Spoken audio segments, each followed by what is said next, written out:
প্রিয় চাকরি প্রত্যাশিত ভাই বোনেরা, আপনারা দেখতেই পাচ্ছেন দ্বিতীয় থেকে 20তম গ্রেডে বিভিন্ন পদে বাংলাদেশ বিশ্ববিদ্যালয় মঞ্জুরি কমিশন অর্থাৎ ইউজিসি এই নিয়োগ বিজ্ঞপ্তি অলরেডি প্রকাশন হয়ে গেছে। তো এখানে আপনারা এসএসসি পাশ হলে এখানে আবেদন করতে পারবেন। তো এখানে বিভিন্ন পদের সংখ্যা কিভাবে আবেদন করবেন সম্পূর্ণ প্রসেসটি এই ভিডিওতে বিস্তারিত আলোচনা করা হবে এবং দেখিয়ে দেওয়া হবে। তো আপনারা দেখতেই পাচ্ছেন প্রথম যে পদটি রয়েছে সেটা হচ্ছে পরিচালক।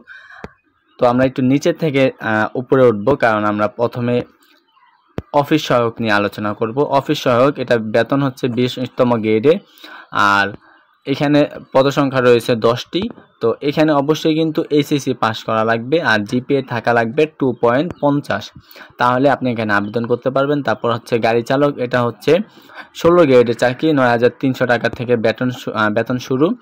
তো এটা অবশ্যই কিন্তু এসএসসি পাস, এটাও কিন্তু এসএসসি পাস লাগবে, তাহলে এখানে আপনি আবেদন করতে পারবেন। তারপর রয়েছে অফিস সহায়ক কাম কম্পিউটার, তো এটাও 16 গ্রেডের 9,300 থেকে বেতন।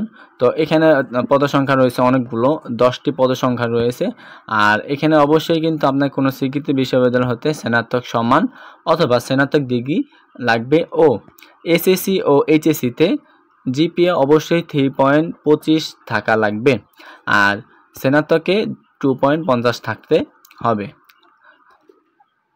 তারপর 3 নাম্বার যেটা আছে রিসপন্সনিস্ট, তো বেতন স্কেল এটা হচ্ছে 13 গ্রেডের 11,000 টাকা বেতন, পদসংখ্যা রয়েছে একটি। আর এখানে অবশ্যই কিন্তু স্নাতক ডিগ্রি পাস লাগবে, আর এসএসসি এইচএসসিতে 3.25 আর স্নাতকে 2.50 লাগবে, তাহলে এখানে আপনি আবেদন করতে পারবেন। তারপর রয়েছে পরিচালক অডিট, বেতন স্কেল হচ্ছে 66,000 থেকে আপনার 76,490 টাকা, এটা কিন্তু অবশ্যই দ্বিতীয় গ্রেডের চাকরি।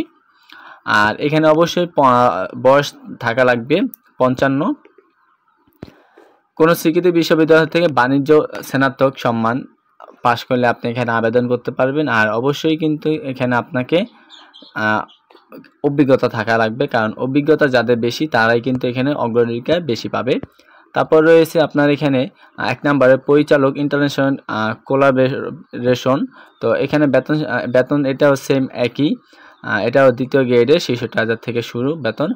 তো এখানে অবশ্যই কিন্তু আপনাকে স্নাতক ডিগ্রি লাগবে, আর 4 বছরে ডিগ্রি যেটা আছে আমাদের স্নাতক সেটা লাগবে। আর অবশ্যই কিন্তু আপনার এখানে অভিজ্ঞতা থাকা লাগবে, অভিজ্ঞতা থাকলে আপনি এখানে অগ্রাধিকার বেশি পাবেন। আর আপনার কি কি লাগবে এবং আবেদন শেষ তারিখটা এখন আমি বলে দিচ্ছি। এখানে অবশ্যই আপনার এখানে যেই ছকটা আছে এই ছকটা আমি অবশ্যই আমার টেলিগ্রাম চ্যানেলে দিয়ে রাখবো, আর এই টেলিগ্রাম চ্যানেল থেকে আপনারা ডাউনলোড করে আপনারা এটা পূরণ করে কোনো কম্পিউটার দোকান থেকে প্রিন্ট করে নেবেন, তাহলেই আপনার হবে। তো এখানে দেওয়া আছে জীবন বৃত্ত প্রদান সহ আগের প্রার্থীদের পৃথকভাবে আবেদন সচিব এবং এই বরাবর ডাকযোগে সরাসরি, অর্থাৎ এখানে আপনি ডাকযোগে যেতে হবে। ডাকযোগে বলতে এখানে যে তারিখটার মধ্যে রয়েছে, যেমন 5/5/2025,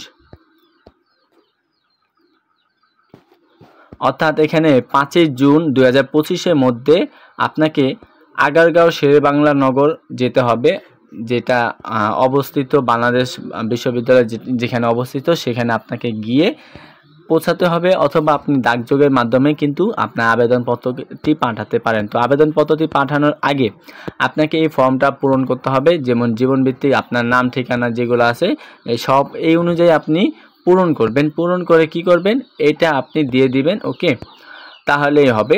আর আপনার কাগজপত্র যেগুলো লাগবে সেগুলো আপনি একটু এখানে দেন। আর পরীক্ষার ফি যত টাকা লাগবে সেটা আমি এখনই বলে দিচ্ছি।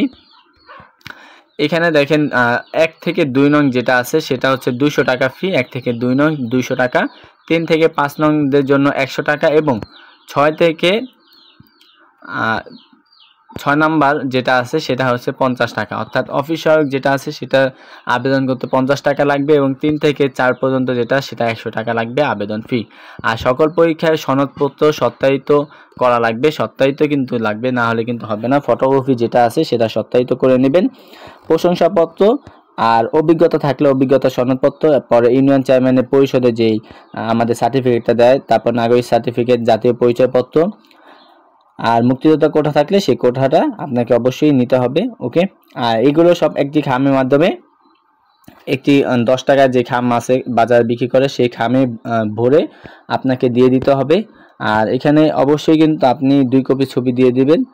এখানে 3 কপি ছবি চাইছে, 3 কপি, সরি 2 কপি না 3 কপি, তাও সত্যায়িত 3 কপি ছবি আপনি সত্যায়িত করে দিয়ে দিবেন। ওকে, তো আজকে এই ছিল ভিডিওটি। তো আবেদন কিভাবে করবেন সেটাও দেখিয়ে দিলাম, আর কিভাবে কি করবেন সবই তো বললাম। তবুও যদি কিছু আপনাদের জানা থাকে অবশ্যই কমেন্ট করে জানাবেন, আমি চেষ্টা করব আপনাদের রিপ্লাই দেওয়া অথবা আপনার সেই বিষয় নিয়ে ভিডিও করা।